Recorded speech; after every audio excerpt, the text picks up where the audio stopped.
Good morning dear students.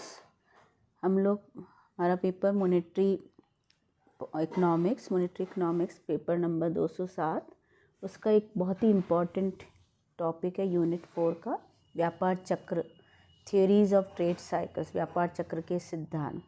ये हम अर्थव्यवस्था के जो चेंजेस होते हैं, बूम, डिप्रेशन, तेजी, मंदी, उस समस्या या उन जो चेंजेस होते हैं अर्थव्यवस्था में, उनको हम व्यापार चक्र के अंतर्गत सम्मिलित करते हैं।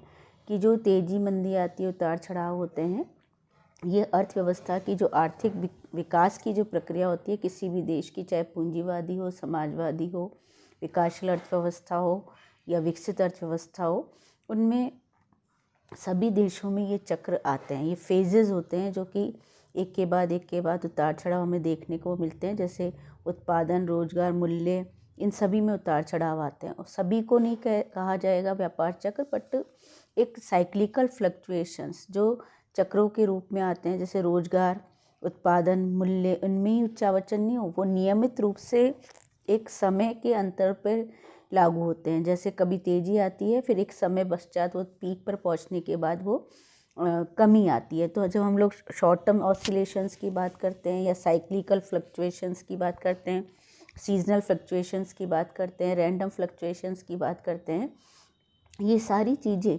व्यापार चक्रों के मौसमी उतार चढ़ाव, ये सारे जो चेंजेस हैं वो अलग अलग तरीके से आते हैं।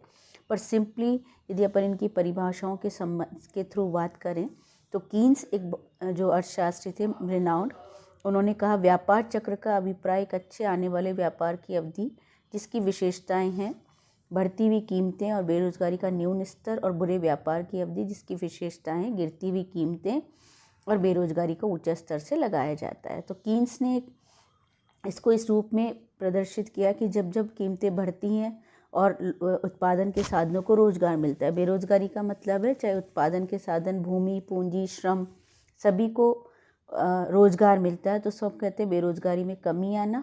और जब हम दूसरा फेज कहते हैं गिरती हुई कीमतें और बेरोजगारी का ऊंचा स्तर, गिरती हुई कीमतों का मतलब मंदी आना, जो उत्पादन के साधनों, उत्पादन की मांग नहीं होती है तो उत्पादन के साधन, भूमि, पूंजी, श्रम, इनका बेरोजगारी बढ़ती चली जाती है, तो उसको अपन व्यापार चक्र के रूप में लेते हैं। एक और इकोनॉमिस्ट हैं हिबरलर, जिन्होंने कहा सामान्य अर्थों में व्यापार चक्र को प्रगति काल तथा मंदी काल के अच्छे बुरे व्यापार के हेरफेर के रूप में परिभाषित किया जा सकता है। यानी उन्होंने इसको बोला कि प्रोग्रेस हो या मंदी हो, तो कभी तो अच्छे प्रोग्रेस होती है और कभी बुरी होती है, तो उस रूप में इन्होंने इसको डिस्कस किया या परिभाषित किया, जो हम कहते हैं कि अच्छे और बुरे रूप में इसको चेंजेस के रूप में हम इसको ले सकते हैं। तीसरे जो हमारे सामने परिभाषा है वह हॉटरे की, विशेष प्रकार के उच्चावचन व्यापार चक्र कहलाते हैं, क्योंकि एक दिशा में अधिक गतिशीलता केवल अपने उपचार प्रस्तुत करती है और दूसरी दिशा में गतिशीलता के विस्तार को प्रोत्साहित करती है। यानी उनका मीनिंग है अर्थव्यवस्था में मोबिलिटी होना, गतिशीलता होना। कभी तो बहुत अच्छा इसका रिमूवल होता है बुरी चीज़ों का, जैसे ऊंची कीमतें होती हैं तो कीमतों में गिरावट आती है, और जब कीमतों में गिरावट आती है तो मोबिलिटी कम हो जाती है और अर्थशास्त्र में आर्थिक क्रियाएं बहुत धीरे धीरे होने लगती है। तो जब तेज़ी होती है तो मोबिलिटी बढ़ती है, गतिशीलता बढ़ती है, और मंदी होती है तो गतिशीलता कम होती है। Similarly one more definition is here, व्यापार चक्र संगठित समुदायों की आर्थिक क्रियाओं में होने वाले उच्चावचन है। व्यवसाय शब्द इस धारणा को उन क्रियाओं तक सीमित कर देता है जो व्यवस्थित ढंग से व्यावसायिक आधार पर संचालित की जाती है। यानी चक्र शब्द उन उच्चावचनों को पृथक कर देता है जो नियमितता के साथ घटित नहीं होते हैं। इसका मीनिंग है कि इन्होंने बताया कि जो संगठित समुदायों से यहाँ मीनिंग है कि अर्थव्यवस्था की जो क्रियाएं होती है या उद्यम जो कार्य कर रहे होते हैं या विभिन्न आर्थिक क्रियाएं चल रही होती है, तो उनमें एक डिफरेंट चेंजेस आने लग जाते हैं और वो एक रेगुलरिटी के साथ घटित नहीं होते हैं, तो वो उच्चावचन आते हैं, यानी अप्स एंड डाउन्स आते हैं आपकी व्यावसायिक क्रियाओं में, तो वो व्यापार चक्र कहते हैं। यानी उच्चावचन आर्थिक क्रियाओं को एक नियमित रूप से चलने नहीं देते हैं। तो सिंपल रूप में हम जब व्यापार चक्रों की बात करें, अर्थव्यवस्था में विभिन्न प्रकार के जो चेंजेस आते हैं, कभी तेज़ी के, कभी मंदी के, कभी कीमतों में वृद्धि होना, कभी बेरोज़गारी में वृद्धि होना, कभी बेरोज़गारी में कमी होना, ये सारे जो चेंजेस हैं उनको अपन ट्रेड साइकिल्स के नाम से जानते हैं। इनकी विशेषताएं क्या हैं? सबसे पहली बात आती है इंटरनेशनल कैरेक्टर, अंतर्राष्ट्रीय प्रकृति। यानी कि ये कैसे होते हैं, एक इन्फेक्शन जिस तरह से होता है किसी बीमारी का, उसी तरीके से ये विश्व के सभी देशों में फैल जाते हैं। क्योंकि आज के समय ग्लोबलाइजेशन के हो या नहीं था, जब भी एक देश दूसरे देश से विदेशी व्यापार से जुड़ा हुआ होता है, तो जैसे ही एक देश में कोई तेजी या मंदी की एक्टिविटी होती है, उसका तुरंत प्रभाव दूसरे देशों में पड़ता है। जैसे 2008 में सब प्राइम क्राइसिस आया था, ब्रिटेन और जर्मनी, फ्रांस और यूरोपियन कंट्रीज़, अमेरिका, इनमें 5-6 देशों में एक साथ फैला और धीरे धीरे पूरे विश्व में वो सब प्राइम क्राइसिस 2008 का फैल गया। तो ये अंतर्राष्ट्रीय प्रकृति का होता है, इससे हम अछूते नहीं रह सकते। एक देश में थोड़ा भी असर आता है तो क्योंकि हम लोग जुड़े हुए हैं अर्थव्यवस्थाओं के रूप में, तो वो एक दूसरे देश में भी जाता है। फिर आता है निश्चितता एवं नियमितता, सर्टेनिटी एंड रेगुलरिटी। सर्टेनिटी क्यों है? इसको हम रोक नहीं सकते, हम स्लो डाउन कर सकते हैं। एक के बाद दूसरा कॉल प्रारंभ हो जाता है, विस्तार और संकुचन के बाद नियमित रूप से होता रहता है। तो हर 8-10 साल में एक देश में मंदी आती है तो धीरे धीरे दूसरे देशों में फैलती चली जाती है। निश्चित तौर पर ये व्यापार चक्र घटित ही होते हैं। एक निश्चित अवधि के बाद ऐसा नहीं है कि हम स्लो डाउन कर सकते हैं, कंट्रोल कर सकते हैं, पर रोक नहीं सकते। तो ट्रेड साइकिल्स एक रेगुलरिटी के साथ पूरी देशों की अर्थव्यवस्थाओं में कहीं ना कहीं हमको नज़र आते रहते हैं। तीसरी बात आती है प्राइस सिचुएशन, मूल्यों की स्थिति। व्यापार चक्र में जो कंज्यूमेबल गुड्स होती है, एग्रीकल्चरल प्रोडक्ट्स होते हैं, उनके मूल्य अधिक लोचदार होते हैं तो उनमें ज़्यादा चेंजेस आते हैं, और जो फिनिश्ड गुड्स होते हैं उनमें कंपैरेटिवली स्थिरता पाई जाती है। तो इस तरह से जो निर्मित वस्तुओं के पे तो कम असर आता है, पर जो कंज्यूमेबल गुड्स आते हैं, एग्रीकल्चर प्रोडक्ट्स आते हैं, उनमें व्यापार चक्रों में ज़्यादा परिवर्तन आता है। या तो बहुत मंदी आ जाती है या तेज़ी आ जाती है। मंदी आने का मतलब है इनकी कीमतें एकदम से गिरने लगती है, और तेज़ी आने का मतलब इनकी कीमतें बढ़ने लगती है। मूल्यों तथा उत्पादन में एक ही दिशा में परिवर्तन, changes in price and production in the same direction. व्यापार चक्रों के फलस्वरूप मूल्यों एवं उत्पादन की मात्रा में सेम डायरेक्शन में परिवर्तन होते हैं। इसका मीनिंग, जब वस्तुओं के मूल्यों में वृद्धि होती है तो उत्पादन की वस्तुओं की मांग में वृद्धि होगी। जब उत्पादन में वृद्धि होगी तो दूसरी वस्तुओं के उत्पादन में भी जब मूल्य और उत्पादन में एक ही दिशा में परिवर्तन है, वस्तुओं के मूल्य में वृद्धि होती है तो उत्पादन के में भी वृद्धि होती है। क्यों होती है? क्योंकि उत्पादित वस्तुओं की मांग में वृद्धि होती है तो उत्पादन के जो साधन होते हैं, भूमि, पूंजी, श्रम, उनकी मांग में भी वृद्धि होती है। तो उत्पादनकर्ता को क्या मिलता है? एक प्रोत्साहन मिलता है। तो जब वस्तुओं के मूल्य में वृद्धि होती है तो उत्पादन में भी वृद्धि होती है। तो सेम डायरेक्शन में चेंजेस आते हैं।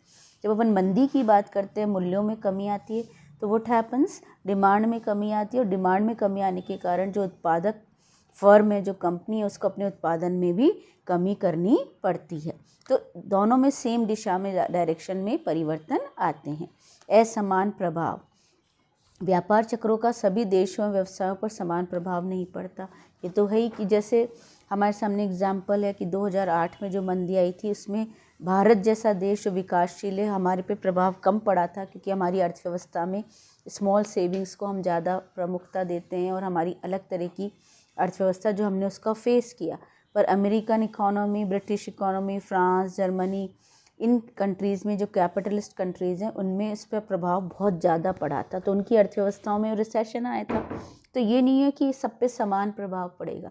मंदी का प्रभाव है वो पूंजीगत वस्तुओं के उत्पादक उद्योगों पर ज़्यादा पड़ता है और उपभोक्ता उद्योगों पर कम पड़ता है, क्योंकि पूंजीगत वस्तुओं का उत्पादन कैसे होगा? जब मांग ही नहीं होगी तो इतना महंगा उनका होता है वस्तु, मशीनें बनाना करना, तो उनका प्रभाव होता है। एकदम से बड़ी बड़ी मशीनों का उत्पादन बंद कर देंगे तो उस इंडस्ट्री को बहुत बुरा इफेक्ट फेस करना पड़ता है। तो ये नहीं है कि सभी उद्योगों, व्यवसायों पे समान पड़ेगा या सभी देशों पे समान पड़ेगा।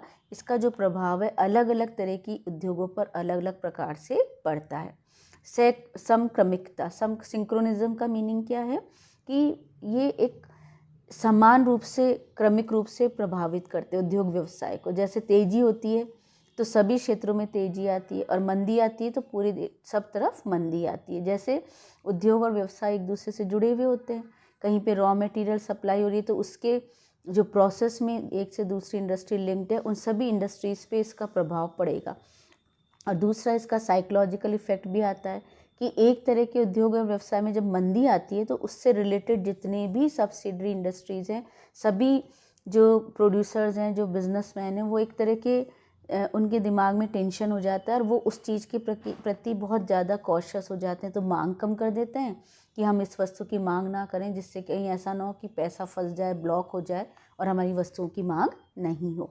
तो इस तरह एक के बाद दूसरी तरफ इसको एक साइकोलॉजिकल इफ़ेक्ट होता है। जब मांग कम होती है तो लोग सोचते हैं और कीमतें कम होगी तो हम अभी रॉ मटेरियल ना खरीदें। प्रोड्यूसर सोचता है रॉ मटेरियल अभी मत खरीदो।